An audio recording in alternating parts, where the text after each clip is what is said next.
Asante. Kwa majina naitwa Jacqueline Chaula, ni katibu wa Ng'anda AMCOS.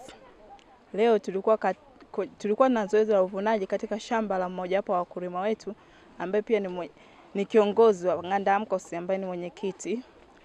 Katika uvunaji wetu tumepata mzigo kiasi cha takriban tray 380. Kama chama mnatumia utaratibu gani kuvuna? Mnatafuta watu wanakuja kuvuna au mnaingia wenyewe na chama kuvuna au inakuwaje? Kwa maana hivi, kwa maana ya uvunaji, utaratibu wetu tumewekaje kwa mwaka huu kwamba tumetafuta watu wale wa kutusaidia, vijana wenye nguvu ambao watatusaidia katika uchumaji. Pia wakulima tunakuwa tunawachagua baadhi ya wakulima kwamba leo mtakuwa mnahusika na ukataji katika matunda. Ndio. Huo ndio makaka kwenye uvunaji wetu, utaratibu wetu tuliojiwekea kwa mwaka huu. Ni mwezi wa 11 sasa hivi. Matunda yamo kweli shambani? Matunda yapo kama mnavyoona, kwa maana hatujaanza leo, maana leo tunaelekea kama siku ya mwisho kumalizia na tumepata mzigo mkubwa. Matunda ni hapo na hajaanguka wala hajapotea, hapana. Na kutokana na kwamba tunavuna leo kwa uchelewaji, hatujaathiri kwamba mwakani matunda yatakuwaje, hapana. Ni vile vile tunavyozidi kuzoesha mti, kwa sababu hatujaanza mwaka huu, tulianza tangu mwaka jana. Na mwaka jana kama mwezi huu tarehe hii leo tarehe 4 tulikuwa bado yani tupo katikati, yani zoezi la uchumaji ni kwanza lipo katikati. Tulimaliza kwa mwaka jana, tumemaliza tarehe 16 mwezi wa 11.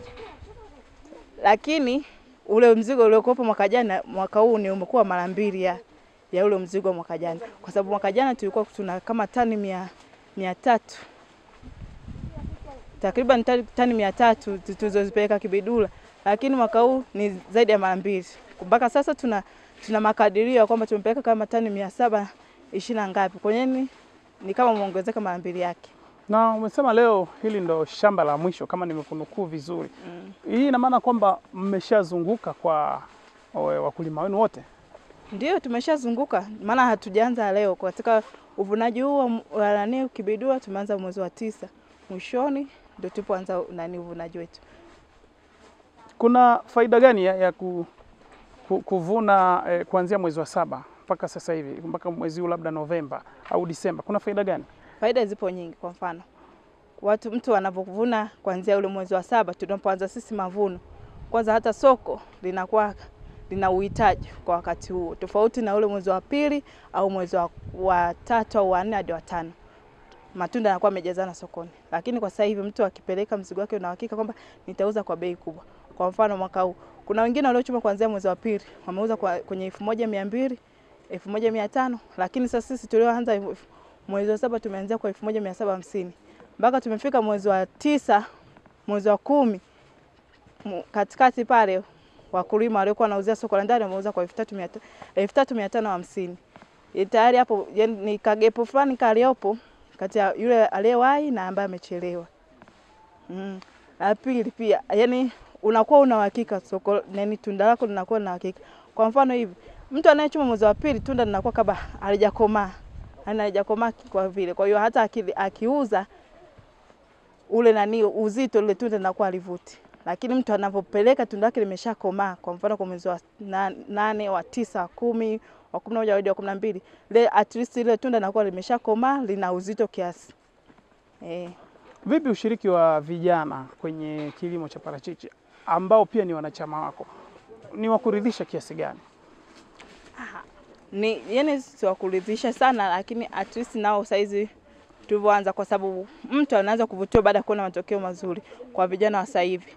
Tofauti na mtu yani wale wazee au wale watu wazima wakati ambao wale lazima watakuwa na shauku, lakini kijana mpaka maana anahitaji pesa za haraka, atahitaji aone kwanza matokeo yake ndipo afanye ajumuike au aingie. Kwa mfano kwa sasa hizi at least hizo vijana karibia wengi wanajikita kuingia ili wanufaike kutokana nini yale manufaa ambayo tumepata au faida tuliyopata mwaka jana kwa wale wakulima ambao walisubiri wakauza msimu kwa kuchelewa kidogo. Kwa ili mtu awe mwanachama wa Ng'anda AMCOS anatakiwa awe na sifa gani? Kwanza sifa ya kwanza awe ametimiza miaka 18. Yaani hata kijana tu awe ametimiza miaka 18. pili au raia wa Tanzania. Sifa kuu kabisa awe ni mkulima. Ili aweze kunufaika na chama ni lazima awe mkulima. Wewe mwenyewe una eka ngapi za parachichi na umenufaika vipi? Kwa sababu naanza, sina eka kubwa sana, nina eka 1.5. Ushaanza kuvuna? Bado. Nini mipango yako kuhusiana na kilimo hiki cha parachichi kama kijana, kama katibu? Kwa maana nini mipango yangu nipo mingi, kwa sababu ninakaa na wale wazee ambao wameshapata tunu ya ile zao. Kwa sababu kwa hiyo ninatamani nizidi kukaa nao ili niendelee kujifunza zaidi, ili na mimi nipate manufaa ambao wameyapata wao. Kwa ujumla sana, vitu gani hasa vya kuzingatia kwa kijana anataka kuingia kwenye kilimo hiki cha parachichi?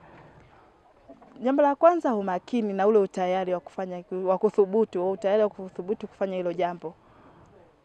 Pili, yani tunasema kwa maana yani uelewa au mikakati yangu, msimamo na malengo pia. Fanikiwa vipi kukabiliana na changamoto ya soko ambayo imekuwa ikiwasumbua wakulima wengi wa parachichi wa mkoa wa Njombe, lakini hata mikoa ya nyanda za juu kusini na maeneo mengine ambako wanalima parachichi nchini Tanzania? Sisi mafanikio yetu ni ushirikiano. Kwanza kabla kuundwa AMCOS tulikuwa na vikundi. Tulikuwa tunauza kwa umoja na masoko tunatafuta kwa umoja. Kwa vile tunavyofanya hivyo, mzigo unakuwa mkubwa na unakuwa mzuri, ndio maana tukafanikiwa kupata wateja na hata kupata wateja wazuri wa kuweza kuuza.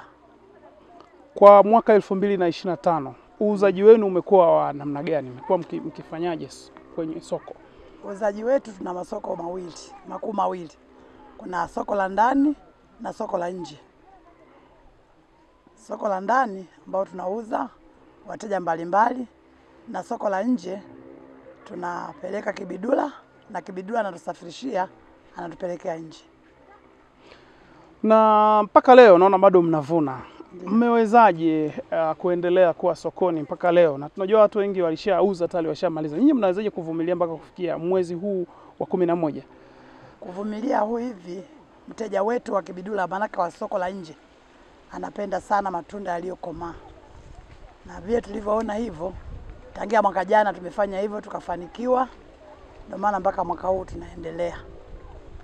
Matunda yake anapenda yaliyokomaa mpaka gramata 45.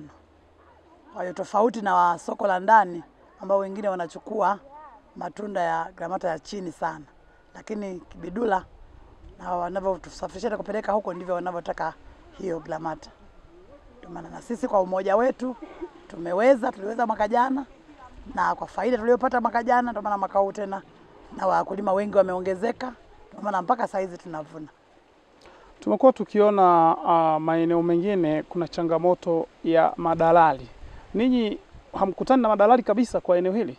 Tunakutana sana, lakini kulingana na umoja tulio nao hawatuwezi. Na bei zikoje sasa? Kwa mwaka 2025 mmeuza kuanzia shilingi ngapi mpaka shilingi ngapi? Sisi kabla ya kuanza tulikaa mkutano tukaelewana kwamba kabla 1700 hatuwezi kuanza kuuza. Kwa hiyo sisi tumeanza kuuza matunda yetu shilingi 1700 kwa soko la ndani mpaka 3500. 1700 hadi 3500 soko la ndani. Mlipata wateja? Tunapata wateja vizuri tu. Na kuna watu ambao hawako kwenye AMCOS, wako nje, hali zao za kimasoko zinakuwaje? AMCOS yetu haichagui. Tunajua yeye ni mkulima, ni mwanachama mtarajiwa kwenye masoko, kwenye kuuza. Kama anakubaliana na masharti ya chama, tunachukua. Tunauza kwa wanachama na wasio wanachama, ili mradi akubaliane na masharti ya chama. Tunajua yeye ni mwanachama mtarajiwa.